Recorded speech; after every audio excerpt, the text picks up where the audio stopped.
हसद मत किया करिए यार, इसकी 5 मंजिल बन गई, मेरे 5 कमा रहे हैं तब नहीं बन गई, इसकी कैसे बन गई, कहाँ से आ रहा है, क्यों आ रहा है, कैसे आ रहा है?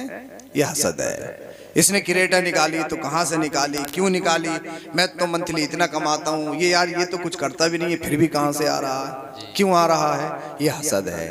और इंसान अपना चेहरा कर लेता सड़े टमाटर की तरह, यानी वो किसी की खुशहाली बर्दाश्त ही नहीं करता है। तो फिर ऐसे नहीं रहना है ना, ये गलत है, गलत है। हसद जो है इंसान को खुद को बर्बाद करता है, हसद इंसान को खुद बर्बाद करता है। और हसद जानते हो क्या है? पहली चीज तो ये कि हसद ईमान को खराब कर देता है। जैसे लकड़ी, आग लकड़ी को जलाकर राख कर देती है, लकड़ी को खत्म कर देती है, ऐसी हसद ईमान को खत्म कर देता है। अच्छा जानते हो हसद किसे कहते हैं? हसद की डेफिनेशन क्या है? हसद कहते किसे? बताऊं आपको बिल्कुल सरल अंदाज में। जी जी। आपने मेरे गले में ये रुमाल देखा, आप हिसाब लगा रहे हैं यार इतना अच्छा रुमाल इनके पास आया कहां से, अच्छा अच्छा है या नहीं है, अपने माल की तो मैं तारीफ कर ही सकता हूँ ना। अरे यार तो बोल दो जरा, अपने माल की तारीफ तो कर ही सकता हूँ ना भाई, इतना हक तो है मुझे, है? मैं किसी और के ऊपर भी मिसाल दे सकता था, हो सकता तुम में से कोई बुरा मान जाए, इसलिए अपने ऊपर दे रहा हूँ। आपने ये रुमाल देखा, सैयद साहब के पास कहां से आ गया, क्यों आ गया, यार ये इनको पर अच्छा नहीं लगे, ए अल्लाह इनसे छिन जाए मुझे मिल जाए। क्या है ये? हसद। क्या है ये? इनसे छिन जाए, ए अल्लाह इसकी 5 मंजिला बन कैसे गई, जलजला आ जाए, ये गिर जाए मेरी बन जाए। ए अल्लाह ये क्रेटा निकाल क्यों लाया, इसको कोई ना कोई पकड़ ले, सीध हो जाए, मेरी निकल के आ जाए। ये क्या है? हसद। और हसद ला यजूज, इल्लीगल, हसद जायज नहीं, हसद जायज नहीं। इसलिए जिसके सीने में हसद है, जानते हो जो शब बारात गुजरी है, जहन्नम से आज़ादी की रात, ये जो मुकद्दस रातें होती है ना, इनमें अल्लाह की आम रहमत होती है कि मांगो माफी मांगो सबको बख्शा जाएगा, मगर जिनके दिलों में हसद होता है उनको बख्शा नहीं जाता। चाहे अल्लामा हो, मुफ्ती हो, कारी हो, आलिम हो, गैर आलिम हो, प्रोफेसर हो, डॉक्टर हो, तबीब हो, एक हज नहीं 10 कर लिए हो, एक उम्र नहीं 100 कर लिए हो, एक मस्जिद नहीं 100 मस्जिदें बनवा दी हो, एक मदरसा नहीं 100 मदरसे बनवा दी हो, अगर दिल में हसद है तो बख्शीश नहीं, बख्शीश नहीं। हाँ तो हसद जायज नहीं। इसी के मुकाबले में एक चीज है जो जायज है, वो बता दूं मैं आपको, बस आपको थोड़ा सा रूट चेंज करना है, बाकी है वही। आपको करना क्या है, ये आप ये सोच रहे हैं इनसे छिन जाए हमें मिल जाए, ये क्या है? हसद। इसी के मुकाबले में एक चीज आती है रश्क। क्या आती है? रश्क। और जानते हो रश्क क्या?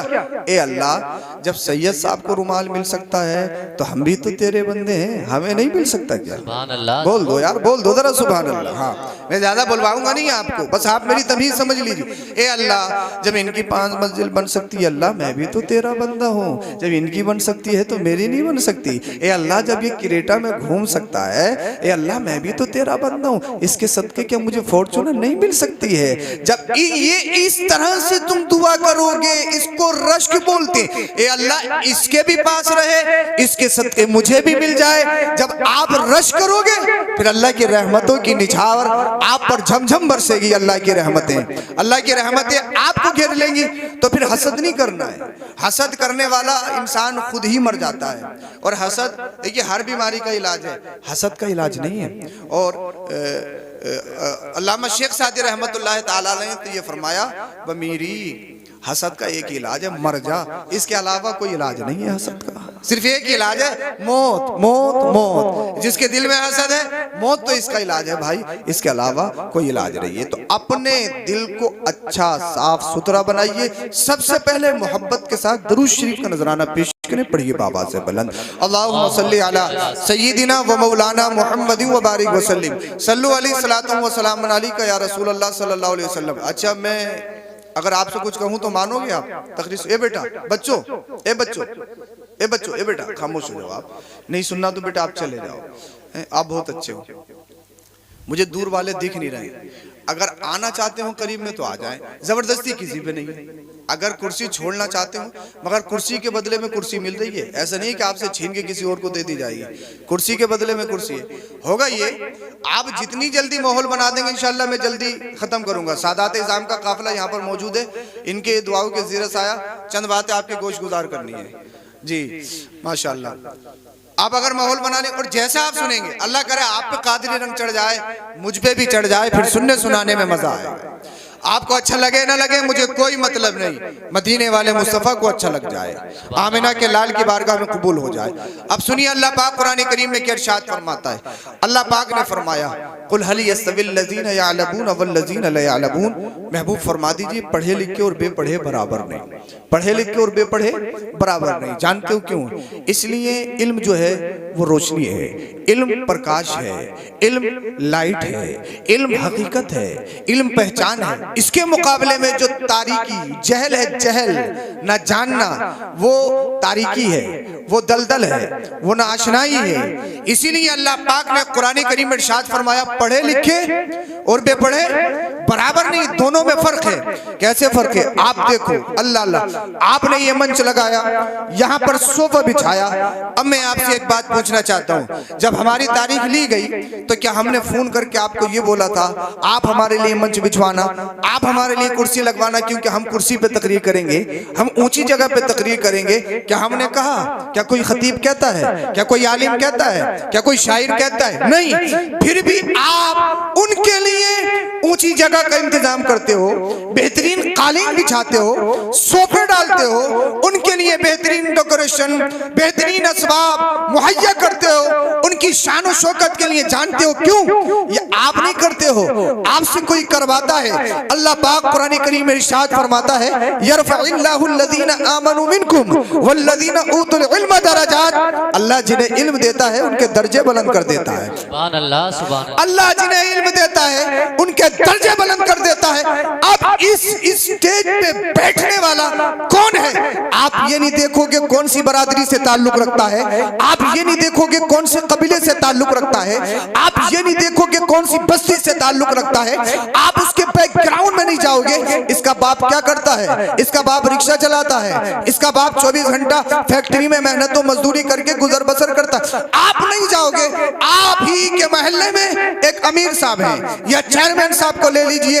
अब चेयरमैन साहब का शहजादा कहे साहब इस बार जुमा हम पढ़ाएंगे, दाढ़ी उसके नहीं, कुरान उससे पढ़ने नहीं आता, नमाज का उसको पता नहीं, दीन उसने नहीं सीखा। अब वो कहे क्योंकि मैं अमीर हूँ, चेयरमैन साहब का बेटा हूँ, मेरा बैकग्राउंड मजबूत है, अच्छे खानदान से ताल्लुक रखता हूँ, तो इस बार जुमे की नमाज मुसल्ले पे मैं खड़े होकर पढ़ाऊंगा। अल्लाह अल्लाह। तो क्या मुझे बताइए आप में से कोई इजाजत दे सकता है? कोई भी मोहल्ले का गरीब से गरीब इंसान हाथ पकड़ेगा और कहेगा जनाब ये आम मुसल्ला नहीं है, ये आम जगह नहीं है कि कहीं भी चढ़ जाओ। अल्लाह अल्लाह। इसलिए मुसल्ले पे जाने के लिए बरादरी नहीं देखी जाती, मुसल्ले पे जाने के लिए खानदान नहीं देखा जाता, मुसल्ले पे जाने के लिए बैकग्राउंड नहीं देखा जाता, मुसल्ले पे जाने के लिए अमीरी गरीबी नहीं देखी जाती। मुसल्ले पे जाने की शर्त है कि वो आलिम है या नहीं है, नमाज पढ़ाने का अहल है या नहीं है, चाहे उसका बैकग्राउंड कितना कमजोर हो, चाहे किसी भी बरादरी से ताल्लुक रखता हो, चाहे किसी भी खानदान से ताल्लुक रखता हो, चाहे उसका बाप रिक्शा चलाता हो, चाहे उसका बाप 24 घंटा फैक्ट्री में मेहनत और मजदूरी करता हो, मगर जो कुरान का इल्म सीख ले, जो हदीस का इल्म सीख ले, जो शरीयत मुताहरा का पाबंद हो जाए, तो दीन सीख ले, अल्लाह उसके दर्जे को इतना बुलंद कर देता है, इतना बुलंद कर देता है, वक्त का अमीर उसके पीछे खड़ा होगा। मगर अल्लाह अल्लाह अल्लाह के करम से दीन सीखने वाला सबका इमाम बनता हुआ नजर आता है। तो ये किसी और चीज का कमाल नहीं, ये इल्म दीन सीखने का कमाल है। इसीलिए रब ने फरमाया अल्लाह जिन्हें इल्म देता है उनके दर्जों को बुलंद कर देता है। सुभान अल्लाह। इसकी आवाज थोड़ी और कम कीजिए, हाँ इसकी आवाज थोड़ी और कम कीजिए। मुझे आपकी इस प्लेट ने शहीद कर दिया, ब्लड निकलने लगा। हाँ बोले जरा सुभान अल्लाह। मगर जब आप सुनोगे तो मैं सुनाऊंगा। हाँ बोले जरा सुभान अल्लाह। समझ आ रही है आपके? कहाँ गए ऑपरेटर साहब? माइक बहुत अच्छा है, बस इसकी आवाज थोड़ी और कम कर दीजिए। मुझे ऐसा लग रहा है मैं तेज बोल रहा हूँ तो शायद आपकी समझ नहीं आ रही है और फिर कोई फायदा नहीं है। भाई तकरीर का असल मकसद यही है, दीन सिखाना कौम को, असल मकसद यही है। बाकी तो साहब आप किसी पे रास्ते पे ले जाओ। तो कुरान ने क्या कहा? कुरान ने क्या कहा? पढ़े लिखे और बेपढ़े, पढ़े लिखे और बेपढ़े बराबर। अब कुरान की सबसे पहली आयत जो वही के तौर पर नाजिल हुई, कुरान कहता है इकरा। क्या कहता है? इकरा, पढ़िए पढ़िए पढ़िए। नमाज का जिक्र नहीं, रोजे का जिक्र नहीं, ज़कात का जिक्र नहीं, हज का जिक्र नहीं, किसी फर्ज का जिक्र नहीं, वाजिब का जिक्र नहीं, रसूल का जिक्र नहीं, नबी का जिक्र नहीं, बाप का जिक्र नहीं, माँ का जिक्र नहीं, किसी का नहीं। कहा सबसे पहली आयत इकरा, पढ़िए पढ़िए पढ़िए। कुरान कह रहा है सबसे पहली आयत पढ़िए पढ़िए पढ़िए। नमाज से पहले पढ़िए, रोजे से पहले पढ़िए, ज़कात से पहले पढ़िए, हर फर्ज से पहले पढ़िए, अल्लाह अल्लाह हर वाजिब से पहले पढ़िए। जानते हो क्यों? जानते हो क्यों? अल्लामा इमाम गजाली फरमाते हैं इबादत किसकी की जाती है? बताइए इबादत, अरे इबादत किसकी की जाती है? अल्लाह की जाती है ना। अल्लाह का कितना करम है, अल्लाह का कितना एहसान है। वो दुनिया में बहुत सारे लोग ऐसे हैं, किसी ने चांद को देखा तो चांद की पूजा, किसी ने सितारों को देखा तो सितारों की पूजा, किसी ने सूरज को देखा तो सूरज की पूजा, किसी ने आसमान को देखा तो आसमान की परस्तिश, किसी ने जमीन को देखा तो जमीन की परस्तिश, किसी ने पहाड़ों को देखा तो पहाड़ों की पूजा, किसी ने दरिया को देख लिया तो सब दरिया की इबादत करना शुरू कर दी, किसी ने आग को देख लिया तो आग की परस्तिश करना शुरू कर दी। तो इबादत किसकी? अल्लाह की। इबादत किसकी? मखलूक की नहीं। अगर मखलूक में किसी के लिए इबादत होती तो वो आपको और मेरे नबी के लिए, और जब मुस्तफा के लिए सजदा नहीं तो न पहाड़ को होगा, न ज़मीन को होगा, न चांद को होगा, न सूरज को होगा, न सितारों को होगा, अल्लाह अल्लाह दुनिया की किसी भी चीज को नहीं होगा। इसलिए से ये सब मखलूक है, मखलूक की इबादत नहीं की जाती, इबादत खालिक की जाती है। और खालिक कौन है? खालिक वो है जिसने तुझे पैदा किया, जिसने मुझे पैदा किया, जिसने चांद को पैदा किया, जिसने सूरज को पैदा किया, जिसने बरगो समर को पैदा किया, जिसने शजर और हजर को पैदा किया, जिसने कायनात के जर्रे जर्रे को पैदा किया, वो खालिक है, वो मालिक है, वो राज़िक है। उसी की इबादत की जाएगी, उसके अलावा किसी की इबादत नहीं की जाएगी। इबादत किसकी? इबादत किसकी? अल्लाह की। इमाम गजाली ने जो फरमाया सुनिए, इबादत अल्लाह की होती है, और जब सीखेगा नहीं तो अल्लाह को पहचानेगा कैसे? जब पहचान नहीं तभी तो माथा किसी के भी आगे रगड़ दे। अगर जाना होता, पहचाना होता तो फिर किसी के भी सामने माथा क्यों रगड़ेगा? क्या गैरुल्लाह को पूजेगा? क्या पत्थरों की परस्तिश करेगा अगर उसने जान लिया? मुझे बताइए आप। नमाज किसके लिए? अल्लाह के लिए। नमाज से भी पहले इल्म है। जानते हो क्यों? जब आपने इल्म सीखा नहीं तो आपको मालूम नहीं कि नियत कैसे बांधनी है, ऐसे बांधनी है या ऐसे बांधनी है या ऐसे बांधनी है, हाथ कहाँ तक उठाने हैं, नियत यहाँ बांधनी है, कहाँ बांधनी है, कैसे बांधनी है, क़ियाम में खड़ा है तो सजदे की जगह देखना है या पूरी मस्जिद को देखना है सीसीटीवी कैमरे की तरह। जब सीखा नहीं तो मालूम नहीं क़ियाम कैसे, क़िरात कैसे, रुकू कैसे। जब सीखा नहीं तो मालूम नहीं सजदा कैसे करना, उठा बैठी लगानी है, कुछ बैठना भी है, कुछ रुकना भी है। जब सीखा नहीं तो मालूम नहीं सलाम कैसे फेरना है। पता लगा सलाम फेरा, अस्सलाम वालेकुम वरहमतुल्लाह, देख लिया पीछे को, पीछे तक आखिरी सफ तक। अच्छा आप भी आए हैं, अस्सलाम वालेकुम वरहमतुल्लाह, आप भी आए हैं। जब सीखा नहीं तो पहचानेगा कैसे? सलाम फेरा जाए तो नजर कहां होनी चाहिए? कांधे पे, लास्ट सफ तक नहीं। जब आपने सीखा ही नहीं तो पहचान कैसे? जब आप पढ़े ही नहीं तो किन चीजों से रोजा टूटता है, किससे नहीं टूटता, कम मकरू होता है, कम मकरू नहीं होता, जानोगे कैसे? अल्लाह ने माल दिया है, जब सीखा ही नहीं तो कितने माल पे ज़कात है, कौन से माल पे ज़कात है, कब ज़कात है, कैसे ज़कात है, किसे देना चाहिए, किसे नहीं देना चाहिए, किसको देना चाहिए। जब सीखा नहीं तो जानोगे कैसे? अल्लाह ने अगर किस्मत में हज लिखा है, हज करने के लिए गए, जब सीखा ही नहीं तो क्या मालूम क्या हजरी अस्वद है, क्या रुकने यमानी है, क्या क्या है, तवाफ कैसे करना है, अल्लाह अल्लाह। जब सीखा ही नहीं तो सफ़ा मरवा की सही क्या करनी है, हलक क्या है, कसरी क्या है, मीना क्या है। जब सीखा ही नहीं तो जानोगे कैसे? जानोगे कैसे? तो इमाम गजाली फरमाते हैं इबादत से पहले, नमाज से पहले, रोजा से पहले, हज से पहले, ज़कात से पहले, हर फर्ज से पहले, हर इबादत से पहले, हर वाजिब से पहले पढ़ना। इसलिए जब इंसान पढ़ता है, सीखता है, तो अल्लाह की मार्फत हासिल हो जाती है, और जब अल्लाह की मार्फत हासिल हो जाती है फिर इबादत में लज्जत पैदा हो जाती है। इसीलिए सीखना जरूरी है, पढ़ना जरूरी है। अगर पढ़ोगे नहीं तो फिर सीखोगे कैसे, अल्लाह को पहचानोगे कैसे? जब अल्लाह की पहचान नहीं तो फिर इबादत कैसे करोगे? कुरान की सबसे पहली आयत, यानी जिस मुसलमान को कुरान की सबसे पहली आयत ये कह रही है पढ़ना है, पढ़ना है, पढ़ना है, फिर वो पढ़ने में इतना पीछे क्यों? पढ़ने में इतना पीछे क्यों?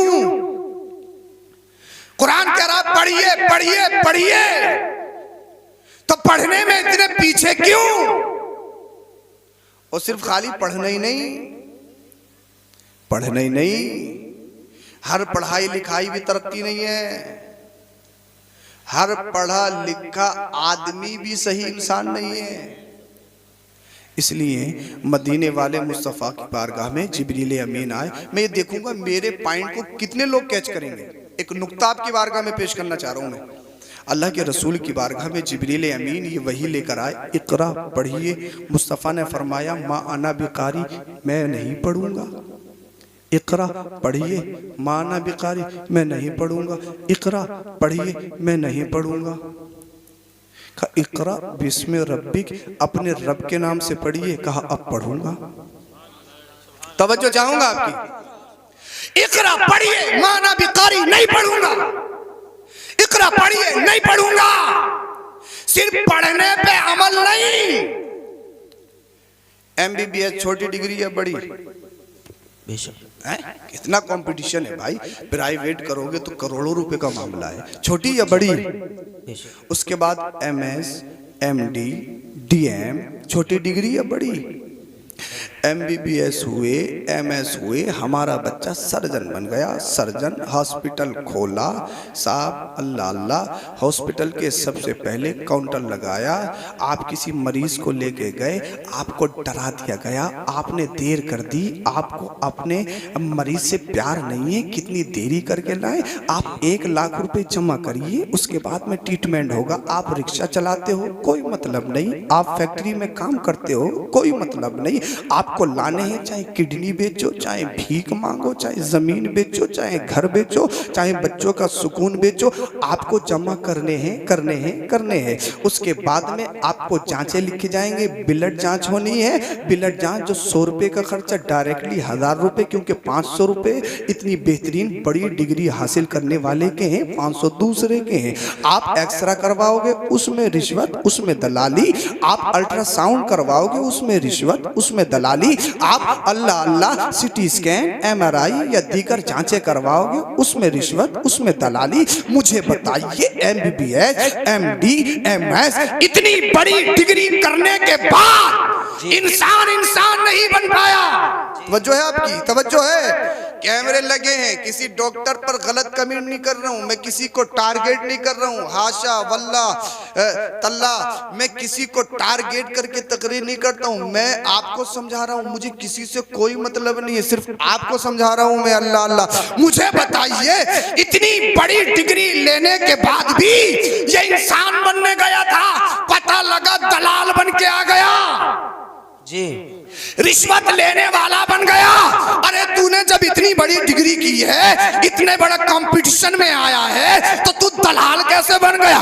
ब्लड में अलग मार रहा है, एक्सरे में अलग मार रहा है। अल्लाह अल्लाह, इतना बड़ा दलाल कैसे बन गया? न तुझे गरीब दिखता, न तुझे कमजोर दिखता। अल्लाह अल्लाह, न तुझे गरीब कुचला हुआ दबा हुआ इंसान दिखता। तुझे पैसे से प्यार, तुझे पैसे से मोहब्बत। अल्लाह अल्लाह, यानी तू इतनी बड़ी डिग्री लेने के बाद भी इंसान नहीं बन पाया। मुझे बताइए, जहां गरीबों के हक मारे जाए, जहां यतीमों का खाया जाए, जहां बेवाओं को लूटा जाए, जहां रिश्वत को फरोग दिया जाए, जहां दलाली को तरक्की दी जाए, दुनिया कह रही है डॉक्टर बहुत हो गए, तरक्की हो गई, तरक्की हो गई, तरक्की हो गई। मुझे बताइए कोई वकील बना अगर गलत केस लड़ रहा है? हमारे ऐसे बहुत सारे भाई जो सही तरीके से अपना काम निभाते हैं, वो डॉक्टर भी है, इंजीनियर है, हर शोबे में। मैं किसी को टारगेट नहीं कर रहा हूं। आपका बच्चा अल्लाह अल्लाह अदालत की कुर्सी पर बैठा जजमेंट करने वाला है, वो जज बन गया, आदिल बन गया, फैसला हो रहा है किसकी गड्डी मोटी है, किसकी रिश्वत मोटी है, किसकी शोर से तगड़ी है, कौन सी सत्ता में है, यानी उसी के मुताबिक फैसला होगा। मुझे बताइए इतना पढ़ लिखने के बाद भी इंसान इंसान नहीं बन पाया। अरे दीन तो इसलिए आया, इस्लाम तो इसलिए आया ताकि रिश्वत का खात्मा हो, ताकि दलाली का खात्मा हो, ये गुंडागर्दी का खात्मा हो। अल्लाह अल्लाह, मगर इतना पढ़ लिखने के बावजूद भी इंसान इंसान नहीं बन पाया। जानते हो क्यों? इन्होंने सिर्फ इकरा पे अमल किया। और जब हजरत जिब्रील अमीन ने इकरा कहा था तो मदीने वाले मुस्तफ़ा ने पढ़ा नहीं था। कहा इकरा माना बेकारी, नहीं पढ़ूंगा, नहीं पढ़ूंगा, नहीं पढ़ूंगा। कहा इकरा इसमें रब्बी, अपने रब के नाम से पढ़िए। अब पढ़ूंगा, अब पढ़ूंगा, अब पढ़ूंगा। अब आपको मेरा पैगाम है, चाहे तालीम मदरसे की हो, चाहे तालीम मकतब की हो, चाहे तालीम यूनिवर्सिटी की हो, स्कूल की हो, कॉलेज की हो, यूनिवर्सिटी की हो, एक्सपोर्ट की हो, अल्लाह अल्लाह, चाहे ब्रिटिश की हो, दुनिया के किसी भी खित्ते की तालीम है। अगर अपने बच्चों को सही इंसान बनाना चाहते हो तो सबसे अहम जरूरी ये है निज़ामे मुस्तफा हो। जहां निज़ामे मुस्तफा होगा, निज़ामे मुस्तफा में पलने वाला बच्चा, तालीम हासिल करने वाला बच्चा अल्लाह अल्लाह दलाल बन के नहीं आएगा, रिश्वतखोर बन के नहीं आएगा। अगर वो फैसला करेगा अल्लाह अल्लाह तो रिश्वत की बुनियाद पर नहीं, दलाली की बुनियाद पर नहीं, चेहरा देखकर नहीं, सबको अला ऐलान कहेगा मैंने कुरान पढ़ा है, मैंने हदीस पढ़ी है, मैंने मुस्तफा का दर्स पढ़ा है, मैंने सैयदना उमर फारूक आजम की जिंदगी पढ़ी है। सुनो सुनो, मैं मज़हब इस्लाम को फॉलो करने वाला हूँ, मैंने दुनिया को नहीं पढ़ा है, मैंने मुस्तफा मदीने वाले मुस्तफा की जिंदगी को पढ़ा है, उन्हीं की जिंदगी को अपना आइडियल बनाया है, वही मेरे लिए नमूना है। और मेरे मजहब में फैसला मुंह देखकर नहीं किया जाता, रिश्वत लेकर नहीं किया जाता। इसलिए मदीने वाले मुस्तफा ने इरशाद फरमाया और राशि वल मुर्तशी किलाहुमा फिन्नार, रिश्वत देने वाला जहन्नमी, रिश्वत लेने वाला जहन्नमी। वो ऐलान कहेगा सुनो सुनो, हमारे यहाँ फैसला चेहरा देखकर नहीं होता है, हमारे यहाँ फैसला कुरान की बुनियाद पर होता है, हदीस की बुनियाद पर होता है। हमारा फैसला ऐसे नहीं होता है, अदालत फारूक आजम की बुनियाद पर होता है। वाह वाह वाह, नारे तकबीर, नारे रिसालत, उलमाए अहले सुन्नत, मसलके आला हजरत हजरत अल्लामा सैयद अफरोज मियां साहब क़िबला रामपुरी। नारे तकबीर, नारे रिसालत। निज़ामे मुस्तफ़ा जरूरी, निज़ामे मुस्तफ़ा जरूरी। पढ़ाइए पढ़ाइए पढ़ाइए, जरूरत है। हम कहते हैं पढ़ाइए पढ़ाइए पढ़ाइए, जरूरत है। सबसे पहले अपने बच्चों को अच्छा इंसान बनाइए। और इंसान बनाने के लिए ये सिर्फ मुदर्रिसीन और टीचर्स की जरूरत नहीं है, वो आपके बच्चे को इल्म सिखाएंगे और सही तरबियत, सही इंसान उसके माँ बाप बनाएंगे, उसके माँ बाप बनाएंगे। मदीने वाले मुस्तफ़ा ने इरशाद फरमाया, आप सोचते हो बेहतरीन बिल्डिंग बना दो, चौधरी सराय या किसी और कीमती जगह प्लॉट लेके डाल दो बच्चों के लिए। हम साफ सुबुक दोष हो गए, हमने बहुत कर दिया अपने बच्चों के लिए। बच्चा चाहे कड़ा पहने, बच्चे चाहे कुछ भी करे, शराबी हो, जुआरी हो, चलेगा। लूडो पे जुआ खेलता हो, ड्रीम 11 पे जुआ खेलता हो, ऑनलाइन जुआ खेलता हो, चलेगा। एक बात बताऊं, आज के नौजवानों के जहनों में भूत ये घुस चुका है यार, किसी भी तरह से करोड़पति हो जाए, रातों रात करोड़पति हो जाए। और हमारे मुल्क के जो सेलिब्रिटी कहलाने वाले हैं, हीरो आइडियल जिन्हें आप कहते हैं, वो टीवियों के पर्दों पे आके जुए का प्रचार करते हैं और तंबी कर देते हैं। अपनी जिम्मेदारी पे खेलें, कुछ भी हो सकता है। जिस मुल्क के हालात ये हों कि 11 लोगों की चुनिंदा टीम, उन टीमों में से कुछ लोग जुए का प्रचार करें या गुटखों का, नशे का प्रचार करें, क्या उस मुल्क में तरक्की आ सकती है? क्या वो मुल्क तरक्की याफ्ता हो सकता है? बताइए मुझे। सोचने वाली बात है, समझने वाली बात है। हर एक के ध्यान में यही भूत करोड़पति करोड़पति करोड़पति बनना है। अगर अल्लाह ने तेरी किस्मत में लिखा है तो जरूर बनेगा, और नहीं है तो फिर बनेगा ही नहीं, चाहे कुछ भी कर ले। दिनों रात घुट्टियां मारते रहे, अगर कुछ हो जाए होगा? कुछ होने वाला है? कुछ नहीं होगा। होगा वही जो रब चाहता है। तुझे सब्र का मुजाहरा करना। मैं ये नहीं कह रहा हूं कि मत कमाइए, कमाइए जितना हो सके, जरूरत है। पैसा होगा मस्जिदें बनवाओगे, मदरसे बनवाओगे, पैसा होगा तो अच्छे कॉलेज बनवाओगे, जरूरत है। मगर कहाँ मुसलमान के पास पैसा आता है तो सबसे अच्छी बिल्डिंग, और बचा तो बोला मैरिज हॉल बनवा लो भैया, बहुत अच्छा चल रहा काम है, मैरिज हॉल बनवा लो या कोई मील उल कर लो। दूसरों के कॉलेज स्कूलों में जाएंगे, वहां बदअकीदगी सिखाई जाएगी, ईमान को खरीदने की कोशिश की जाएगी, हम तमाशा बन के देखेंगे, फिर कहेंगे उलमा कुछ नहीं कर रहे, उलमा कुछ नहीं कर रहे, उलमा कुछ नहीं कर रहे। अगर तुम्हारे स्कूल कॉलेज होंगे तो तुम्हारे बच्चे या बच्चियां कहीं दूसरी जगह जाएंगे। क्या हिजाब और पर्दे के नाम पर कोई एहतिजाज करने की जरूरत पेश आएगी? मुझे बताइए। तो मैरिज हॉल खोलने से पहले स्कूल और कॉलेज खोलो, दुनिया की हर तालीम पढ़ाएंगे, इसके साथ साथ सबसे पहले निज़ाम मुस्तफ़ा चलाएंगे। बोल दो यार सुभान अल्लाह। समझ आ रही है आपके? निज़ाम मुस्तफ़ा जरूरी है। पढ़िए पढ़िए पढ़िए। आपने अपनी जिंदगियों में आग लगा ली, खुदा के वास्ते अपने बच्चों की जिंदगियां बर्बाद मत कीजिए। हजरत क्या करें, पढ़ाई बहुत महंगी है, क्या करें, इतनी महंगी पढ़ाई पढ़ाते हैं, उसके बाद भी नौकरी नहीं लगती। हमारे जहन में भूत है नौकरी का। नौकरी 50 की हो या 1 लाख की हो, नौकरी तो नौकरी ही है ना। तो इस जहन के साथ, इस नेगेटिविटी के साथ बच्चों को पढ़ाते क्यों हो? इसलिए मत पढ़ाओ कि बच्चे नौकर बनेंगे। मिल जाए नौकरी अच्छी अच्छी बात है जी, नौकर बनाने के लिए नहीं, बच्चों को मालिक बनाने के लिए पढ़ाइए। ये नेगेटिविटी अपने जहन से निकालिए। मत खाएं गोश्त, मत खाएं बिरयानी, चटनी खा लो, दाल खा लो, 3 टाइम मत खाओ, 2 टाइम खा लो, कोई बात नहीं, आधी रोटी खा लो, बच्चों को जरूर पढ़ा लो, बच्चों को जरूर पढ़ा लो। और तुम्हारी नस्ल में अगर एक भी बच्चा कामयाब हो गया, तुम्हारी नस्लें आबाद हो जाएंगी, तुम्हारी नस्लें आबाद हो जाएंगी। आज और कौमें जो हैं, बहुत सारे लोग पूरी दुनिया में कि साहब मदरसे बंद हो, मस्जिदें बंद हो, ये बंद हो, वो बंद हो। चलो खैर करें तो करें, उनकी समझ में आती है कि वो हमारे हैं ही नहीं। अफसोस जब होता है जब कलमा पढ़ने वाले, अपने आप को मुसलमान कहलाने वाले शब बारात की फाता में नहीं आए हैं। इमाम साहब या मुदर्रिस साहब शब बारात की फाता में नहीं आए मेरे घर। बताइए आप मुझे क्या है ये?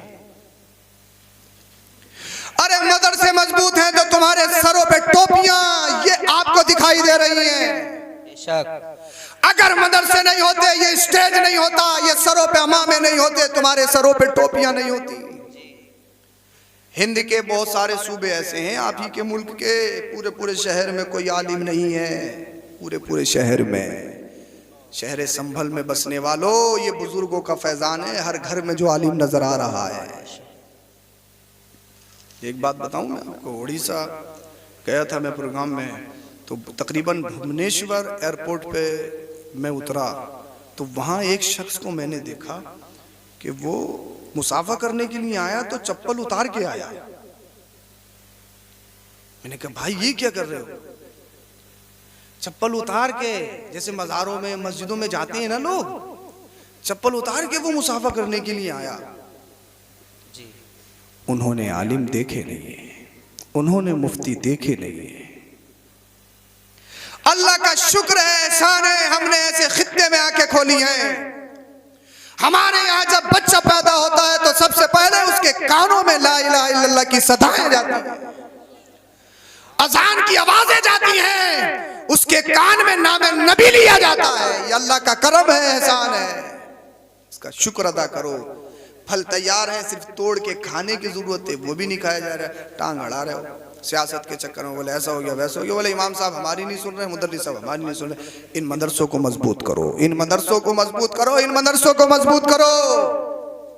ये मजबूत होंगे तो दीन मजबूत होगा, ये मजबूत होंगे तो आपके दीन की बका है।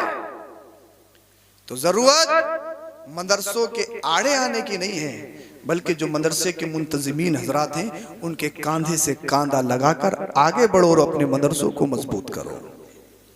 पढ़ो पढ़ो पढ़ो पढ़ो। अच्छा पढ़ोगे नहीं तो सीखोगे कैसे? जब पढ़ा लिखा नहीं, बोले पढ़ बहुत गए हजरत, बहुत बड़ी डिग्री कर ली और 1 लाख कमाते हैं, 2 लाख कमाते हैं, बहुत जल्दी बात खत्म करूंगा मैं, इतना कमाते हैं, इतना कमाते हैं, ये करते हैं, वो करते हैं। मैंने कहा अच्छा देखा, ठीक, पता लगा खुद कुर्सी पे बैठे और साहब माँ बाप नीचे खड़े। ऐसी पढ़ाई का कोई फायदा बताइए मुझे। माँ बाप पीछे चल रहे हैं, खुद आगे चल रहे हैं। बाबू साहब हैं बहुत पढ़े लिखे, खुद सरहाने को बैठे, माँ बाप पैंती को बैठे।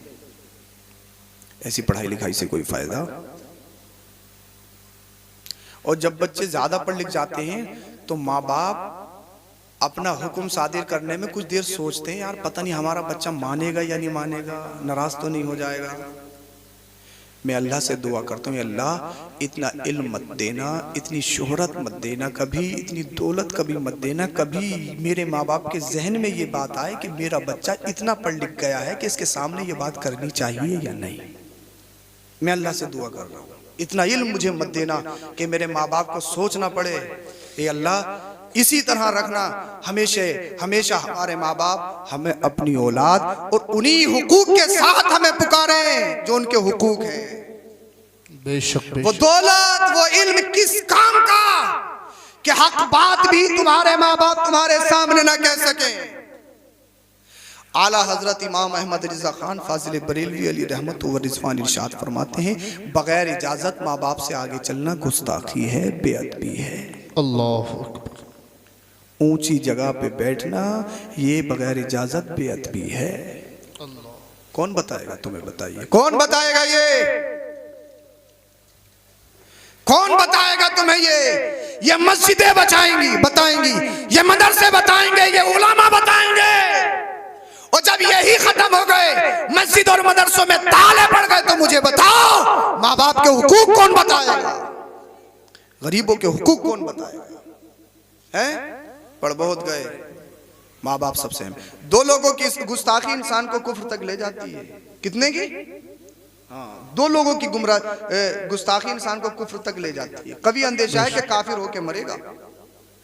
पहला आलिम जी, आलिम कहा गया है, मन सब्बा आलिमन फकीला अलैहिल कुफ्र, जिसने किसी आलिम को गाली दी तो उसका खात्मा कुफ्र पर होगा।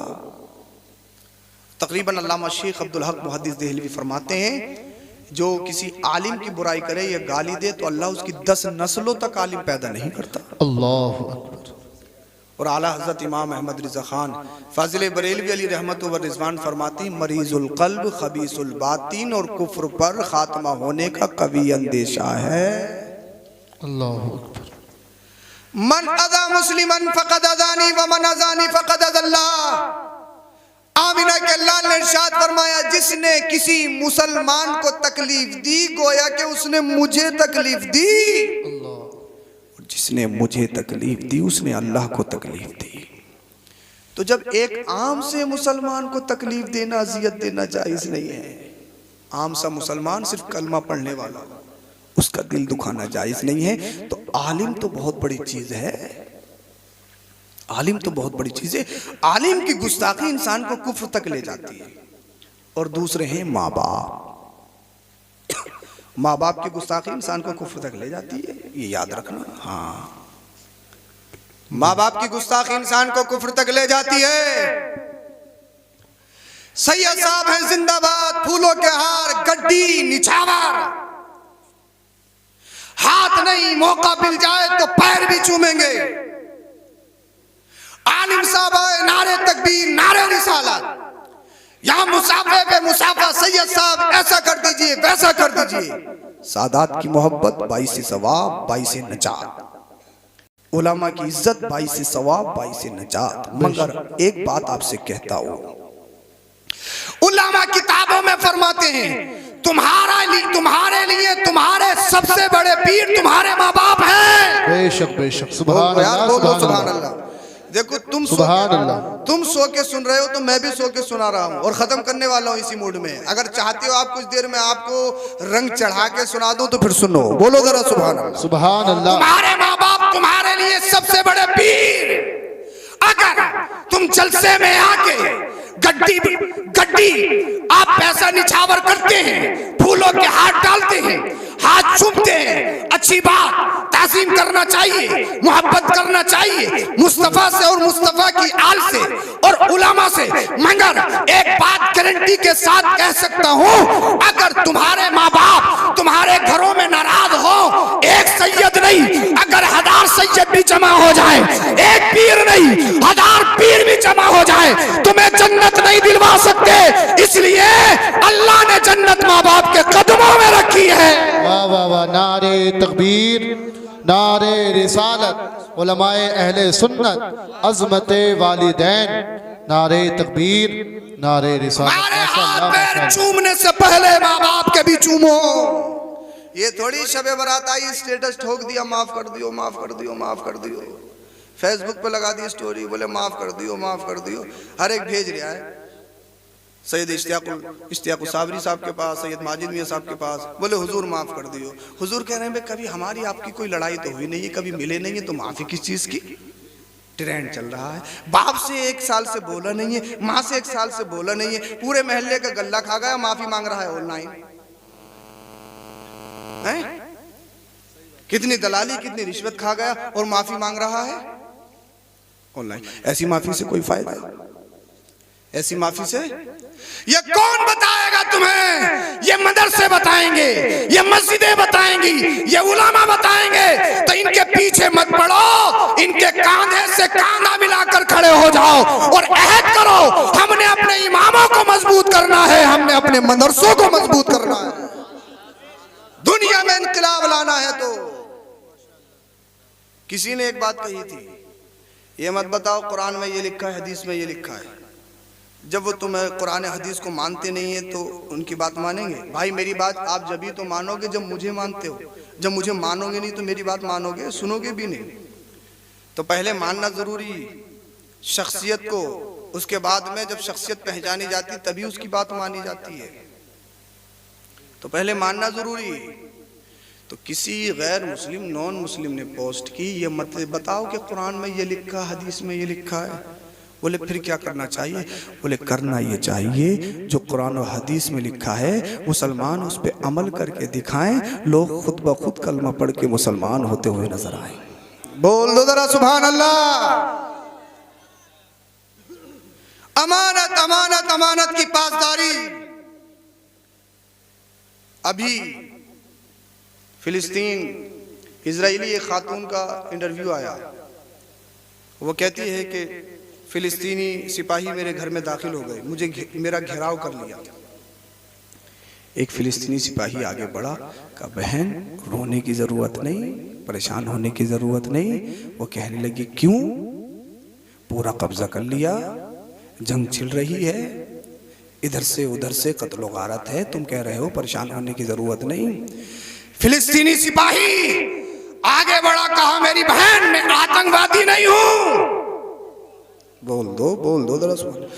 दुनिया को बताओ इस्लाम क्या है, दुनिया को बताओ मजहब इस्लाम की प्योरिटी और उसकी सच्चाई और हकीकत क्या है। कहा सुन, मैं कोई आतंकवादी नहीं, मैंने दुनिया को नहीं पढ़ा, मैंने आमिना के लाल को पढ़ा है और मुस्तफा ने फरमाया बच्चों से और औरतों से कोई जंग नहीं, बच्चों से और औरतों से कोई जंग नहीं। जब तू इस्लाम के आगोश में है तो तुझे कोई खतरा नहीं। एक सिपाही और आगे बढ़ा, वो कहती है मेरे टेबल पे केले रखे थे, बात खत्म कर रहा हूं, मेरे टेबल पे केले रखे थे। तो वो बोलता है बहन कई दिन से खाना नहीं खाया है, अगर इजाजत हो तो केला खा लूं। बोल दो यार सुभान अल्लाह। ये थोड़ी आंख बची माल दोस्तों का। अभी चौधरी सराय में अगर कोई ठेला लगता हो, कोई रात को छोड़ जाए हैं, हाँ पेट ही नहीं पूरा ठेला ही ले आएंगे, अगर जंजीरें पड़ी हुई नहीं होंगी, वो पुलिस का खतरा नहीं होगा। तो आंख बची माल दोस्तों का। दुकान पे गए, डब्बा खोला, काजू बादाम उठाया, खाना शुरू कर दिया जैसे अब्बा ने लाके रख दिया हो। हैं? टेस्ट मदीनातुल मुनव्वरा में बहुत सारे लोग रोज टेस्ट करने जाते हैं खजूरों का, और जब तक पेट नहीं भरता वापस ही नहीं आते। बोले अब कल को लेंगे, टेस्ट हो रही है। अल्लाह बताइए आप मुझे, दुनिया के सामने इस्लाम को लाओ, मज़हब इस्लाम की हकानियत और सच्चाई को लाओ, दुनिया को बताओ इस्लाम है क्या। इस्लाम और आतंकवाद का आपस में कोई ताल्लुक नहीं, कोई रिश्ता नहीं। जहां आतंकवाद वहां इस्लाम नहीं, जहां इस्लाम वहां आतंकवाद नहीं। मेरा मजहब बिल्कुल एकदम निखरा हुआ साफ सुथरा है, प्योरिटी है, अनमोल मजहब है मेरा। वो कहता बहन अगर इजाजत हो तो केला खा लूं, कब्जा है, दबाव है, मगर फिर भी इजाजत क्योंकि विदाउट परमिशन किसी का माल लेना शरअ में इस्लाम में नाजायज, हराम, गसब कहलाता है, गसब। वो कहने पे मजबूर हो गई। अरे 15वीं सदी के मुसलमान के किरदार का आलम यह है, तो फिर मदीने वाले मुस्तफा के किरदार का आलम क्या होगा।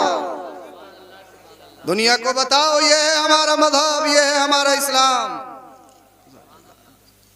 दुनिया को बताओ, तो ये जरूरी है। जज़ाकल्लाह। इस्लाम सीखो, सिखाओ, पढ़ो, पढ़ाओ। पढ़ लिखना बहुत जरूरी है। अमानत के ऊपर एक बात और आ गई, और इसी बात पे अपनी बात खत्म कर लूंगा। अल्लाह के रसूल सल्लल्लाहु अलैहि वसल्लम ने जब ऐलान नबूवत फरमाया था, तो आपने देखा कि बहुत सारे लोग जानी दुश्मन बन गए। बोल चाल पे बाउंडेशन लगा दिया गया कि कोई बोलेगा नहीं, कोई मिलेगा नहीं। क्यों? बोले यार जाता खत्म करने की नीयत से और कदमों पे खत्म होके आता है। बोल दो यार, मैं समझ रहा हूँ ज्यादा हो रही है, मगर मजबूरी में ही बैठे हो, समझ तो आ रही है। हाँ मगर समझ लो तुम ही जो आगे बैठे हो ना, तो तुम्हारी वजह से तकरीर हो रही है। मैं पीछे को तो देख ही नहीं रहा हूँ। वैसे सुन वो भी रहे हैं, ऐसा नहीं है नहीं सुन रहे, सुन रहे हैं। हाँ अच्छी बात यह है कि माशाल्लाह मुस्कुरा रहे हैं। अल्लाह करे किसी मुस्कुराहट की, भाई हमारी वजह से किसी के चेहरे पे मुस्कुराहट आ जाए तो बड़ी बात है, वरना तो लोग दुनिया में रुलाने के लिए बैठे हैं। कहाँ मुस्कुरा रहे हैं, हंसाने के लिए, रुलाने के लिए बैठे हैं। जिसे देखो चाहता बस शुरू हो जाए किसी सूरत से, काम खत्म हो इसका, द एंड। वो बड़े बड़े अच्छों के एंड हो गए। एंड तो भाई सभी का होना है, एंड से कोई बचा थोड़ी है। एंड तो सभी का होना है, सभी को जाना है, इससे किसी को छुटकारा नहीं है। तो अबू जहल सबसे बड़ा आतंकवादी है। क्या सबसे ये रहा कि कुरान नहीं सुनना, कुरान नहीं सुनना, कुरान सुनना नहीं है, क्योंकि खुद का है, इनका गढ़ा हुआ है, साहिर है ये, इनका कलाम है खुद का। अच्छा कुरान ये भी कह रहा है, जब तुम ये कह रहे हो खुद का है, तो फिर इनकी तरह कोई आयत तो लेके आओ बना के। जब ये बना सकते हैं तो तुम भी तो बना सकते हो, तुम भी तो अरबी हो, लाओ तो सही, मगर ला नहीं सकते। कह रहे हैं कि साहब है इनका इनका इनका, मगर जैसे रात होती है ना, तो कुरान सुनने के लिए अबू जहल भी जाता है। बोल दो सुभान अल्लाह।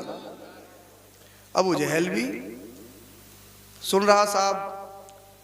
एक और थे, वो भी कुरान सुनने के लिए गए थे छुप के। अखनस टकराव हो गया। अबू जहल कैसे? बोले कुछ नहीं, ऐसे आ गया। अखनस तुम कैसे? बोले बस बस ऐसे आ गए थे। तीसरा भी आ गया कोई, बोले छुपाओ मत, आए क्यों थे? बोले यार कहना किसी से नहीं है, हम तुम सब लीडर हैं, सरदार हैं, काम खराब हो जाएगा, रोक भी हम ही रहे, रोक भी हम ही रहे और सुन भी हम ही रहे, तो काम खराब हो जाएगा, सत्ता गिर जाएगी, कुर्सी खत्म हो जाएगी, कुर्सी बचानी है तो राज राज रखना है। बोले चलो ठीक है, धोखे से आ गए, कल को कोई नहीं आएगा। कल को कोई नहीं आएगा। बोले साहब तीनों में मुआहदा हो गया, बोले कोई नहीं आएगा, बात तय हो गई। जैसे ही दूसरी रात आई, अब नींद कहाँ आए। अगर मिस्र का अच्छा कारी आ जाए, पूरी रात कुरान पढ़े तो दिल ये करे पढ़ता रहे, हम सुनते रहे हैं। और जिस नबी पे कुरान नाजिल हुआ वो पढ़ते होंगे तो कैसा पढ़ते होंगे, जरा तसव्वुर तो करो आप, कैसा पढ़ते होंगे, कैसा पढ़ते होंगे। ऐसा कि जिन भी सुनने के लिए आए हैं, जिन भी सुनने के लिए आए, जिनों की जमात। अल्लाह अल्लाह। अबू जहल ने सोचा कि वो थोड़ी आएंगे दोनों, चल यार नींद नहीं आ रही, सुकून वही है, सुकून वही है। आ गए। अखनस ने भी सोचा अबू जहल थोड़ी आया होगा, तू मार मौका। तीसरा वाला भी आ गया सोच के। और जैसे सूरज निकलने वाला था, फिर तीनों की मुठभेड़ हो गई। अब एक दूसरे से चेहरा छुपा रहे हैं। बोले यार चलो धोखा हो गया, कल से कोई नहीं आएगा। बोले कोई नहीं, काम खराब हो जाएगा। अगर बस्ती में पता लग गया कि तीनों लीडर छुप छुप के कुरान सुन रहे हैं तो काम खत्म, सब पर कलमा पढ़ के मुसलमान हो जाएंगे, हम देखते हुए रह जाएंगे। रोक भी तो हम ही रहे हैं कि कोई देखेगा नहीं, कोई मिलेगा नहीं, इनकी जबान से कुछ सुनेगा नहीं, क्योंकि पढ़ते ऐसे हैं कि डायरेक्ट दिल पे असर करता है। बोल दो सुभान अल्लाह। इसे कुरान की बात हो रही है जो आपके मदरसे में पढ़ाया जा रहा है, ये बच्चे पढ़े हैं। दूसरी रात भी होगी साहब। और जैसे ही तीसरी रात आई, जिसने मुस्तफ़ा की जबान से कुरान सुन लिया हो उसे सुकून फिर कहाँ मिले। अबू जहल ने सोचा खनस नहीं आएगा, दूसरा वाला भी नहीं आएगा, मुआहदा बहुत गहरा हुआ है, काम खत्म हो जाएगा और तुझे भी नींद आ नहीं रही है, तो चल। अंधेरे में गया, तारीकी में गया और छुप के कुरान सुनने लगा। अखनस ने सोचा अबू जहल थोड़ी आएगा, जब तेरा दिल मान ही नहीं रहा है तो फिर दिल की मानना, दिल क्या कह रहा है, चल तू भी। अल्लाह अल्लाह तारीकी में चला गया, छुप के सुन रहा है। तीसरा भी आ गया, दिल उसका भी नहीं माना।